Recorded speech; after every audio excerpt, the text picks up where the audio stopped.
ಇಲ್ಲಿಗೆ ಬರೋದಕ್ಕೆ ತುಂಬಾ ತುಂಬಾ ಆಸೆ ಇತ್ತು. ಆದ್ರೆ ಎಲ್ಲೂ ಒಂದು ಒಳ್ಳೆ ಆಪರ್ಚುನಿಟಿ ಸಿಕ್ಕಿರ್ಲಿಲ್ಲ, ಒಂದ್ ಒಳ್ಳೆ ಪ್ಲೇಸ್ ಸಿಕ್ಕಿರ್ಲಿಲ್ಲ, ಒಂದ್ ಒಳ್ಳೆ ಟೀಚರ್ ಸಿಕ್ಕಿರ್ಲಿಲ್ಲ. ಇದಕ್ಕೆಲ್ಲ ಸಪೋರ್ಟಿವ್ ನನ್ಗೆ ನನ್ನ ಹಸ್ಬೆಂಡ್. ತುಂಬಾ ಲೇಟ್ ಆಗಿ ಮ್ಯಾಮ್ ಸಿಕ್ಬಿಟ್ರು, ಅದೊಂದು ಬೇಜಾರ್ ತುಂಬಾ ಇದೆ.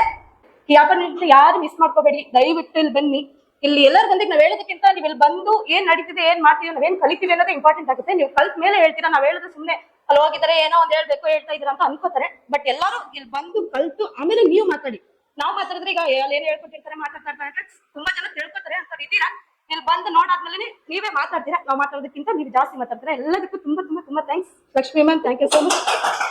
ಮೇಡಮ್ ನಮ್ ಜೊತೆ ಎಷ್ಟು ಫ್ರೆಂಡ್ಲಿ ಆಗಿದ್ರು ಅಂದ್ರೆ, ನಾವು 3 ತಿಂಗಳು ಕಳೆದಿರೋದು ಅದೇ ತರ ಫ್ರೆಂಡ್ಲಿ. ಯಾವತ್ತೂ ಅವ್ರ ಮುಖದಲ್ಲಿರೋ ನಗು ಇದೆಯಲ್ಲ, ಆ ನಗುನೇ ಇಷ್ಟು ದಿನದವರೆಗೂ ನಾವು ನಮ್ಮ ಬ್ಯಾಚ್ ಇಲ್ಲಿವರೆಗೂ ಕಂಟಿನ್ಯೂ ಆಗಿದೆ ಅಂದ್ರೆ ಸರ್ ಕೋಆಪರೇಟಿವ್. ಇವತ್ತು ನಾನು ಇಷ್ಟ್ರ ಮಟ್ಟಿಗೆ ಈ ಮಾಡರ್ನ್ ಆಗಿ ನಾನು ಬಂದಿದ್ದೀನಿ ಅಂತಂದ್ರೆ ಅದಕ್ಕೆ ಮೇಡಮ್ ಕಾರಣ.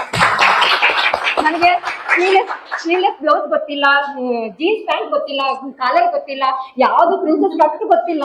ಗೊತ್ತು ಹೊಲಿತಾ ಇದೆ, ಬಟ್ ನಾನು ವೇರ್ ಮಾಡಿಲ್ಲ. ಬಟ್ ಈ ಮಟ್ಟಕ್ಕೆ ನನ್ನ ವೇರ್ ಮಾಡಿ ಇಷ್ಟ್ರ ಮಟ್ಟಿಗೆ ನಿಲ್ಸಿದಾರೆ ಅಂದ್ರೆ ಅವ್ರ ಶ್ರಮ, ಆ ಶ್ರಮದಿಂದ ತುಂಬಾನೇ ಅವ್ರದ್ದು ಎಫರ್ಟ್ ಇದೆ. ಆ ಶ್ರಮನ ನಾವು ಮುಂದುವರಿಸ್ಕೊಂಡು ಹೋಗ್ಬೇಕು. ನಮ್ದು ನಾವೆಷ್ಟು ಶ್ರಮ ಹಾಕ್ತೀವೋ ಅಷ್ಟು ನಮಗೆ ಪ್ರತಿಫಲ ಸಿಗುತ್ತೆ. ನನ್ನ ಹೆಸರು ಶ್ರೀಲಕ್ಷ್ಮಿ ಅಂತ.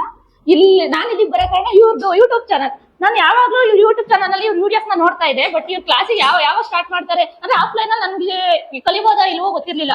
ಆನ್ಲೈನ್ ಅಲ್ಲಿ ತಗೊಂಡ್ರೆ ಏನ್ ಪ್ರಾಬ್ಲಮ್ ಆಗುತ್ತೋ ಗೊತ್ತಿಲ್ಲ. ಬಟ್ ಆಫ್ಲೈನ್ ದೂರ ಆಗುತ್ತೆ ಅಂತ ನಾನು ಸ್ವಲ್ಪ ಸುಮ್ಮನೆ ಆದೆ. ಮತ್ತೆ 5th ಬ್ಯಾಚ್ ವೇಟ್ ಮಾಡಿದೆ. 5th ಬ್ಯಾಚಿಗೆ ಸೇರ್ಲೇಬೇಕು ಅಂತ ಹೇಳ್ಬಿಟ್ಟು ಸೇರ್ಕೊಂಡೆ.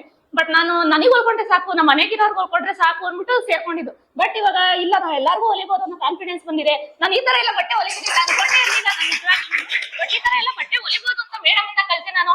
ಮೇಡಮ್ ಹೇಗೋ ಏನೋ ನಾವು ತಗೊಂಡ್ಮೇಲೆ ಮತ್ತೆ ಏನೇನ್ ಇದ್ ಮಾಡ್ತಾರೋ ಅನ್ಕೊಂಡಿದ್ದೆ. ಬಟ್ ಇಲ್ಲ, ಎಲ್ಲಾರ್ಗಿಂತ ಫ್ರೆಂಡ್ಲಿ ಆಗಿ ನಮ್ಮ ಫ್ರೆಂಡ್ಸ್ ಜೊತೆ ಯಾವ ತರ ಇರ್ತೀವೋ ಮೇಡಮ್ ಜೊತೆ ಅದೇ ತರ ಇರ್ಬೋದು, ಸರ್ ಜೊತೆ ಅದೇ ತರ ಇರ್ಬೋದು. ಇರೋರು ಎಲ್ಲರೂ ಅದೇ ತರನೇ ನಮ್ಮನ್ನ ಟ್ರೀಟ್ ಮಾಡ್ತಾರೆ, ಫ್ರೆಂಡ್ ತರನೇ ಟ್ರೀಟ್ ಮಾಡ್ತಾರೆ. ಇಲ್ಲ ಟೀಚರ್ ನಾವು ಸ್ಟೂಡೆಂಟ್ ಅಂತ ಯಾವತ್ತೂ ಟ್ರೀಟ್ ಮಾಡಿಲ್ಲ. ತುಂಬಾ ಚೆನ್ನಾಗಿ ಹೇಳ್ಕೊಡ್ತಾರೆ. ಏನೇ ಪ್ರಾಬ್ಲಮ್ ಇದ್ರು ಅಷ್ಟು ಬನ್ನಿ, ಈ ತರ ಅಂತ ಏನಿದ್ರೆ ಎಕ್ಸ್ಪ್ಲೈನ್ ಮಾಡಿ ಹೇಳ್ತಾರೆ. ದಯವಿಟ್ಟು ಬಂದು ಸೇರ್ಕೊಂಡು ನೀವು ನಮ್ ತರ ಕಲ್ಸ್ಕೊಳ್ಳಿ ಅಂತ ಹೇಳ್ತಾ ಇದ್ದೀನಿ. ಫಸ್ಟ್ ಮ್ಯಾಮ್ಗೆ ಧನ್ಯವಾದ ಹೇಳ್ಬೇಕು. ನಮ್ಗೆ ಫಸ್ಟ್ ನಾನು ಯೂಟ್ಯೂಬ್ ಅಲ್ಲಿ ಮ್ಯಾಮ್ದು ವಿಡಿಯೋ ನೋಡ್ತಿದ್ದೆ, ಆಮೇಲೆ ಇನ್ಸ್ಟಾಗ್ರಾಮ್ ಅಲ್ಲಿ ಅವ್ರು ಫಾಲೋ ಮಾಡ್ತಿದ್ದೆ. ಅವ್ರದ್ದು ಸ್ಟಿಚಿಂಗ್ ಎಲ್ಲ ತುಂಬಾನೇ ಇಷ್ಟ ಆಗಿತ್ತು ನನಗೆ. ಫಿಟ್ಟಿಂಗ್ ಮೇನ್ ಆರ್ಮೋಲ್ದು ನನಗೆ ಬರ್ತಿತ್ತಿಲ್ಲ. ನಾನು ಆಕ್ಚುಲಿ ಅಳತೆ ಬ್ಲೌಸ್ ಅಲ್ಲಿ ತಗೊಂಡು ನಾನು ಬ್ಲೌಸ್ ಮೆಜರ್ಮೆಂಟ್ ತಗೊಂಡು ಹೊಲಿಯಕ್ಕೆ ಬರ್ತಿತ್ತಿಲ್ಲ ನಂಗೆ, ಬಾಡಿ ಮೆಜರ್ಮೆಂಟ್ ಜಾಯ್ನ್ ಆದೆ. ಆಮೇಲೆ ನನಗೆ ಬ್ಲೌಸ್ ಇವಾಗ ತುಂಬಾನೇ ಪರ್ಫೆಕ್ಟ್ ಆಗಿ ನಾನು ಮಾಡ್ತಾ ಇದ್ದೀನಿ. ಈಗ ನಮ್ಮ ಅಕ್ಕಂಗೆ ಮತ್ತೆ ನಮ್ಮ ಅಕ್ಕರಿಗೆಲ್ಲ ಹೊಲ್ಕೋತೀನಿ, ತುಂಬಾ ಇಷ್ಟ ಆಗಿದೆ ಅವ್ರಿಗೆ. ಹೊಲಿಬಹುದು ಅಂತ ಹೇಳಿದ್ರು ನಮ್ಮ ಅಕ್ಕ. ತುಂಬಾ ಚೆನ್ನಾಗಿ ಹೊಲಿತಾ ಇದೀಯಾ, ಹಿಂಗೆ ಮಾಡು. ಮುಂಚೆ ಇಲ್ಲಿ ಆರ್ಮಲ್ದು ತುಂಬಾನೇ ನನಗೆ ಪ್ರಾಬ್ಲಮ್ ಬರ್ತಿತ್ತು, ಚೆನ್ನಾಗಿ ಬರ್ತಿದ್ದಿಲ್ಲ ಅಲ್ಲಿ ಫಿಟ್ಟಿಂಗು. ಈಗ ತುಂಬಾ ಚೆನ್ನಾಗಿ ಬರ್ತಿದೆ. ಮ್ಯಾಮ್ಗೆ ಎಷ್ಟು ಧನ್ಯವಾದ ಹೇಳಿದ್ರು ಸಾಲಲ್ಲ. ಚೆನ್ನಾಗಿ ಹೇಳ್ಕೊಟ್ಟಿದ್ರು. ನಾವ್ ಏನೇ ಡೌಟ್ಸ್ ಇದ್ರು ಅವರು ಒಂಚೂರು ಬೇಜಾರ್ ಮಾಡ್ಕೊಳ್ದಂಗೆ ಎಲ್ಲ ಪ್ರತಿಯೊಂದನ್ನು ನಾವು ಎಷ್ಟೇ ಡೌಟ್ ಕೇಳಿದ್ರು, ಎಷ್ಟು ಸಲ ಕೇಳಿದ್ರು ಹೇಳ್ಕೊಡ್ತಾರೆ. ಅದೊಂದಕ್ಕೆ ನಮ್ಗೆ ತುಂಬಾ ಖುಷಿ ಇದೆ.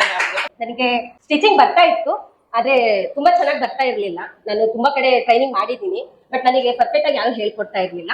ಆಫ್ಲೈನ್ ಇದೆ ನಡೀತಿದೆ, ಆನ್ಲೈನ್ ಅಲ್ಲಿ ತಗೊಳ್ಳಿ ಅಂತ ಹೇಳಿದ್ರು. ಮೇಡಮ್ ನನಗೆ ಆನ್ಲೈನ್ ಬೇಡ, ಅಷ್ಟು ಗೊತ್ತಾಗಲ್ಲ ಅಂತ ಅಂದಿದ್ದಕ್ಕೆ ಶಾಪಿಗೆ ಬನ್ನಿ ಅವರು. ಅವಾಗ ಅವ್ರು ಹೇಳಿದ್ರು ಇವಾಗ ನಡೀತಿದೆ ಕ್ಲಾಸ್, 3 ತಿಂಗಳು ಬಿಟ್ಟು ಬನ್ನಿ ಅಂದ್ರು. ಆ ಟೈಮಲ್ಲಿ ನನಗೆ ತುಂಬಾ ಖುಷಿ ಆಯ್ತು. 3 ತಿಂಗಳಾದ್ಮೇಲೆ ನನಗೆ ಅಟ್ಲೀಸ್ಟ್ ಸಿಗುತ್ತಲ್ಲ ಅನ್ನೋದೊಂದು ಭರವಸೆ ಇತ್ತು. ಆ ಟೈಮಲ್ಲಿ ಫುಲ್ ಆಗಿತ್ತು, ನನಗೆ ಸೀಟ್ ಸಿಗ್ಲಿಲ್ಲ. ಮೇಡಮ್ ಕಾಲ್ ಮಾಡಿದ್ರೆ ಅವರು ಇಲ್ಲ ಫುಲ್ ಆಗಿದೆ ಅಂದ್ರು. ತುಂಬಾ ರಿಕ್ವೆಸ್ಟ್ ಮಾಡಿದ್ಮೇಲೆ ಲಕ್ಷ್ಮಿ ಮ್ಯಾಮ್, ಚಂದ್ರ ಸರ್ ನನಗೆ ಒಂದು ಚಾನ್ಸ್ ಕೊಟ್ಟರು. ಅವ್ರ ಕಡೆಯಿಂದ ನನಗೆ ತುಂಬಾ ಹೆಲ್ಪ್ ಆಯ್ತು. ನನ್ನ ಮನಸ್ಸಿಂದ ಅವ್ರಿಗೆ ಧನ್ಯವಾದ ಹೇಳ್ತೀನಿ. ಮತ್ತೆ ಅದಾದ್ಮೇಲೆ ನನಗೆ ಇಷ್ಟು ಪರ್ಫೆಕ್ಟ್ ಆಗಿ ಬ್ಲೌಸ್ ಅಲ್ಲಾಗ್ಲಿ ಡ್ರೆಸ್ ಅಲ್ಲಾಗ್ಲಿ ಎನಿವನ್ ಕಲ್ತಿದ್ದೀನಿ ಅಂದ್ರೆ ಅವ್ರ ಕಡೆಯಿಂದ. ಮತ್ತೆ ಅವರು ನಂಬರ್ ನನಗೆ ಕೊಟ್ರಲ್ಲ, ಅವ್ರ ಕಡೆಯಿಂದ ಅವ್ರಿಗೊಂದು ಧನ್ಯವಾದ ಹೇಳ್ತೀನಿ ನಾನು.